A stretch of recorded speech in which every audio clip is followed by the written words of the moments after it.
Border Gavaskar series की ये दूसरा टेस्ट है। पहला टेस्ट भारत जीत चुकी है और ऐसा जीत है 150 रन में ऑल आउट होने के बाद 295 के बड़े मार्जिन से जीत।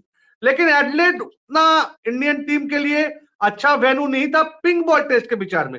हालांकि रेड बॉल क्रिकेट में एडिलेड में पहले भी इंडिया जीत दर्ज की है, लेकिन पिंक बॉल में पिछला बार क्या हुआ था वो कहानी फिर से एक बार ऑस्ट्रेलियाई दोहरा रहे हैं। शायद ऑजीज भूल गया है, इंडिया 36 रन पर ऑल आउट तो हुई थी, लेकिन उसके बाद विराट कोहली और सारे जो दिग्गज थे उनके ना रहने पे भी अजिंक्य रहाणे की टीम ने जीत दर्ज की थी और हम लोग ने लगातार 2 बार बॉर्डर गावस्कर ट्रॉफी अपने नाम कर लिया था। क्या इस बार एडिलेड में ऑस्ट्रेलिया की घमंड टूट पाएगी? जैसे राजुल बता रहे थे, पर्थ का जो किला है वो टूट चुका है। राजुल, एडिलेड में क्या होगा? किला टूटेगा, घमंड टूटेगा? देखिए, घमंड टूटना चाहिए, प्रेशर है ऑस्ट्रेलिया टीम के ऊपर। पिछली बार जब मैच हुआ था तो वो पहला मैच था सीरीज का, और आपने बताया कि 36 पे ऑल आउट होने के बाद टीम इंडिया ने पीछे मुड़ के नहीं देखा, सीरीज जीत ली। पर 36 रन पे आउट होने से पहले भी टीम इंडिया उस मैच में आगे चल रही थी। वो कोलैप्स अगर ना होता तो वो मैच भी शायद इंडिया जीत जाती। तो मुझे लगता है कि बेस्ट अपॉर्चुनिटी है टीम इंडिया के पास इस बार ये मैच जीतने के लिए। और ऑस्ट्रेलिया प्रेशर में है, इवन दो सारे प्लेयर्स उनके आके बोल रहे हैं। एलेक्स कैरी हो, आज प्रेस कॉन्फ्रेंस में नेथन लायन थे, वो भी बताएंगे उन्होंने क्या बोला। वो भी यही बोल रहे थे कि हमें समझ नहीं आ रहा कि हमारे ही देश में सीरीज हो रही है और सारी मीडिया ऑस्ट्रेलियन और इंडियन बोल रही है कि हम आउट हो गए, सीरीज से खत्म हो गए। वो सब याद दिला रहे हैं कि 5 मैच की सीरीज है, 9 दिन का गैप था, हम तो फ्रेश हो गए, ये तो नई सीरीज की शुरुआत समझ लो। तो वो उनका जो भी साइकोलॉजिकल कोच है ऑस्ट्रेलियन टीम का, वो सब पॉजिटिव चीजें उनको समझा रहा है कि भूल जाओ, सोचो वो सीरीज ही पुरानी थी, नए 4 मैच हैं, अब बैक टू बैक मैचेस हैं, इन पे फोकस करो, अब मोमेंटम बन गया है, आप लोग जीते हो, आपका घर है, ऑल दैट स्टफ।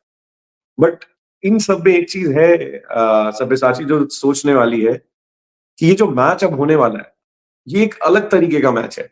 आज केएल राहुल आए थे प्रेस कॉन्फ्रेंस में, उन्होंने बोला कि ये पहली बार मैं पिंक बॉल से खेलूंगा। 10 साल पहले मैंने अपने टेस्ट क्रिकेट की शुरुआत एडलेड से की थी, जो उन्होंने बड़ा अटपटा सा शॉट खेला था, हवा में उड़ा के आउट हो गए थे शायद 0 पे ही। तो उन्होंने बोला नहीं, कि डक उस किया था, समय बहुत डक किया मैं था उसमें डक एग्जैक्टली किया था और आउट हो गए थे, ऑफ स्टंप उड़ गया था। सुनील गावस्कर ने कहा welcome to test cricket. Second innings में एग्जैक्टली सेंचुरी था, सुनील गावस्कर बोले वेलकम टू टेस्ट क्रिकेट। और हमने सोचा कि यार ये क्या खिलाड़ी सिलेक्ट किया गया है, कौन है यार। तो हम स्टैंड्स में थे, पहली टीम का इतना बुरा हाल होता था ऑस्ट्रेलिया में उस टाइम पे, हमने कहा ये क्या सिलेक्शन है। तो उन्होंने बोला, कहते उस समय मेरे दिमाग में क्लियर नहीं था कि मेरा रोल है क्या टीम में, जगह बनती है नहीं बनती, मैं कैसा क्रिकेट खेलूं। तो अब 10 साल के बाद वो कहते हैं कि मुझे पता है मेरी जगह क्या है टीम में, कहाँ मुझे खेलना है, कहीं पे भी खेलना है। और अब मैं कंट्रोल में हूँ अपनी गेम के, और अब मैं एक पिंक बॉल टेस्ट मैच पहली बार खेलूंगा। तो ये टेस्ट मैच हर तरीके से अलग है। Day and night test match होता है, वेदर में बहुत चेंज हो जाता है। पहले 2 सेशन गर्मी रहती है, सूरज होता है, और उसके बाद तकरीबन 8 से 10 डिग्री टेम्परेचर गिर जाता है सडनली आधे घंटे के अंदर। और वही होता है जब समुद्र से हवाएं आती हैं। आपके दर्शकों को सबको पता होगा ऑस्ट्रेलिया कहाँ सिचुएटेड है, और ऑस्ट्रेलिया के नीचे सिर्फ अंटार्कटिका है। तो वहीं से आती हैं वो सारी ठंडी हवाएं शाम को, जो एकदम से वेदर चेंज कर देती हैं, और दिन में काफी गर्मी रहती है क्योंकि समर चल रहा है। तो ये acclimatization as a player, as a batter और फील्डर आपको इम्पैक्ट करती है। दूसरी चीज उनसे पूछा गया पिंक बॉल के बारे में कि कैसे ये अलग है, आप लोग क्या नया कर रहे हैं। तो उन्होंने बताया कि पिंक बॉल ऑलमोस्ट आधी टीम, जैसे हमें पता है, पहली बार खेल रही है पिंक बॉल से यहाँ पर ऑस्ट्रेलिया में भी, और इवन इंडिया में भी नहीं खेला किसी ने जो बांग्लादेश के अगेंस्ट मैच हुआ था इंडिया में। तो पिंक बॉल का उन्होंने बताया कि तो मैन्युफैक्चरर अलग है। इंडिया में एसजी होती है, थोड़ी छोटी होती है, यहाँ कुकुबरा बॉल है वो बड़ी है। दूसरा उन्होंने बताया कि ये बॉल थोड़ी भारी लग रही है, तो जब फील्डिंग करते हैं तो हाथ में जोर से आके लगती है।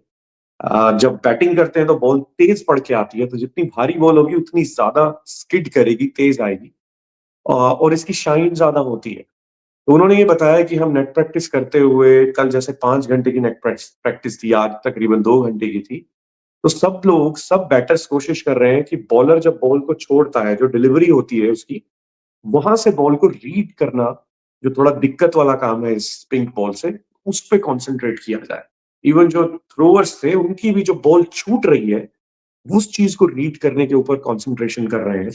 और मैंने नेक्स्ट सेशन देखे हैं इंडिया के भी और ऑस्ट्रेलिया के भी, बॉल हरकत कर रही है, तो सभी बैट्समैन बीट कर रहे हैं। Extra time. Extra time.